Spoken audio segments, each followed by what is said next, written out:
2 of the MMDR Act 1957, officers are authorized to make written complaints before court for offences punishable under said Act. D.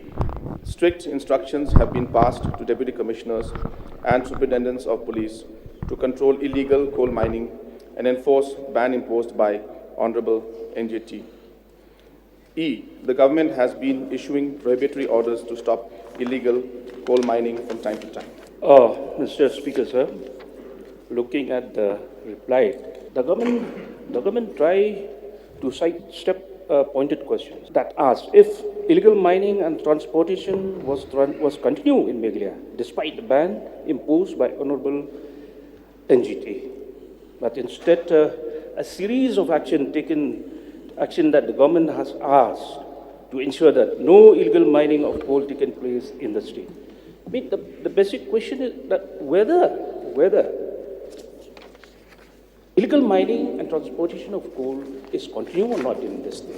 So as has been replied both by the Honourable Minister in Rajya Sabha and from us also, that all actions, if there are any illegal activities, all actions are being taken to ensure that all illegal activities for mining as well as transportation are stopped, sir. So therefore, all efforts are done, and if any cases are there, strict and prompt actions are taken based on these activities, based on these points that have been mentioned in the reply, sir. So my point here is whether the government deny that illegal transportation and mining of coal is not there in Meghalaya.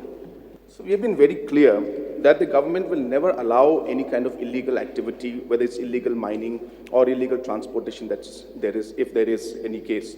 And if there is any situation where any kind of information comes, immediate action is taken by the government in all the cases. So, in the course of a reply, there are more than 250 cases where the government has registered of illegal transportation.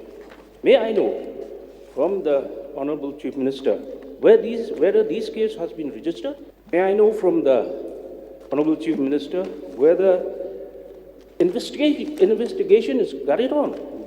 From where is this source of coal is coming? So in all cases, as I mentioned earlier, that 250 cases have been registered. So let me also mention this fact that the seriousness of this government when it comes to actions in these areas, that for the first time after we took over, that we enforced the provisions of the MMDR Act. It was not there before. And the provisions of the MMDR Act are very, very stringent, which means a 5-year imprisonment if found guilty, and up to 5 lakhs of fees and fines to be paid. More importantly, in the last few months, almost 95 arrests have been made in this case, and 145 charge sheeted, 146 charge sheeted. So my question is, if these confiscated coal have been registered, where the investigation has been going on, my question is, whether the government knows from where is the source of this coal, whether it is freshly mined coal or old coal, to know from where the source of this coal is. So these investigations, there are, as I said, 250 cases. I will not have details of all, but obviously proper investigations are done in all the cases.